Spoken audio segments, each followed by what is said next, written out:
Hey everyone, it's Richard Metal Fan here. Another day in quarantine here, and I'm going to bring you guys an old school album review.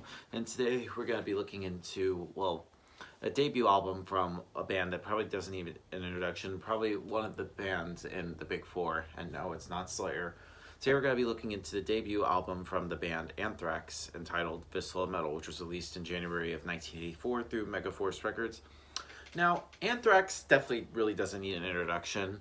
And like I said, part of the Big Four of the metal or thrash metal, along with Metallica, Megadeth, and Slayer. In my opinion, I feel like Anthrax is the most underrated out of the Big Four.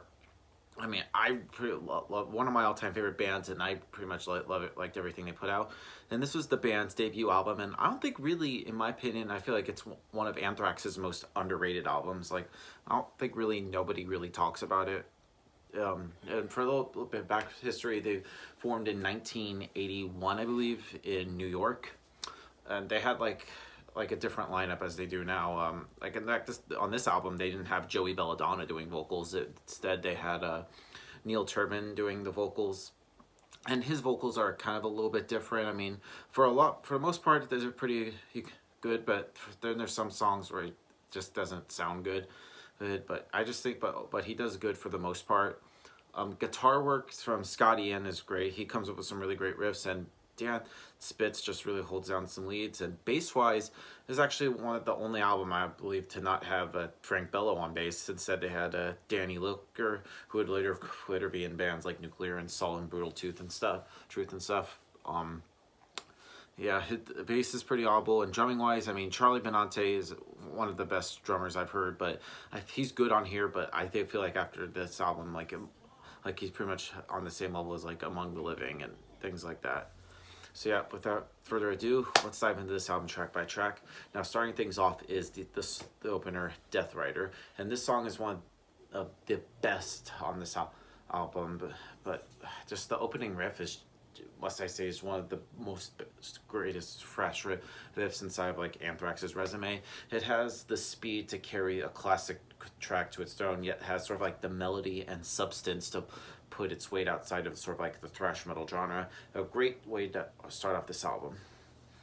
And next up we get to Metal Thrashing Mad, and this is just a non-stop rock song. It is very fast and catchy, and the vocals are pretty great and strong in the song. Sort of great tempo and great variation in the song, and one of the best songs on here. But the only bad thing is sort of like the end, I guess. That's like kind of like my little nitpick. I don't know. I feel like the ending is just kind of where it went, but that's just me. And then next song is I'm 18, which I pretty much definitely don't really need to talk much about this. It's a cover by the one and only great Alice Cooper. It's a very mellow song. It has a great main riff, and it sounds very uplifting, and the lyrics are pretty much about what you can do anything when you're basically 18 years old. And good vocals and very catchy riffs, and it's definitely one of the best songs on here. Next on the album is called Panic, and it's a very high-speed song with fast guitars and drums, and one of the fastest songs on the album, and it sounds like a lot of the other songs when it comes to the song structure, but good solos which kind of sounds a little bit different from other solos on here. It kind of reminds you a little bit of like Iron Maiden. Subjugator is the next song, which is a very catchy with sort of fast and heavy riffing and some really great soloing, and the vocals is also great here, and there are many great solos in this song, and most of them sound great. But the song kind of like repeats itself, which makes it a bit boring after a while. Next song on here is Soldiers of Metal, which is another fast song, but this one is quite enjoyable. The riffs are catchy and fast, but the vocals I don't feel like don't match any or do any great work on here. Here the solos are once more worth some credit, and so does the rest of the song. Next song on here is Death from Above, and which starts with some solos and fast drumming, but the vocals is some of the worst on right here.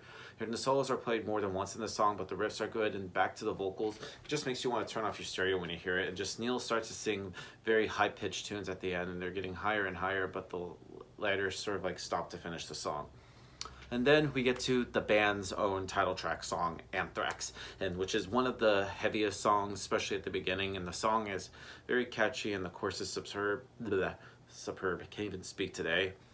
But the verse is very more happy sounding, and the great song if you want to headbang a little bit. Next song on here is Across the River, which is an instrumental song, which is not much to mention here, except this one sounds kind of happy. And the solos are good, but if you don't want to listen to it too many times, then the song is not catchy in any way.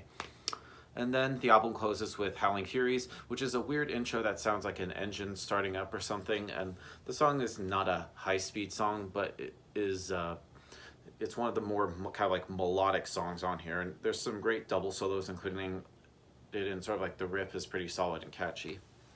Now overall, Fistful of Metal by Anthrax is one of their most forgotten albums. Like, I don't think nobody really talks about it in my opinion, but I think it's a solid start, but I feel like after that they've kind of gotten better. So if I were to give this album a score, I'm probably gonna give Fistful of Metal by Anthrax probably a 7 out of 10. So yeah, that's my review of Fistful of Metal, guys. Let me know in the comments what you guys think about it, and I'll see you all in the next video. And as always, keep it metal.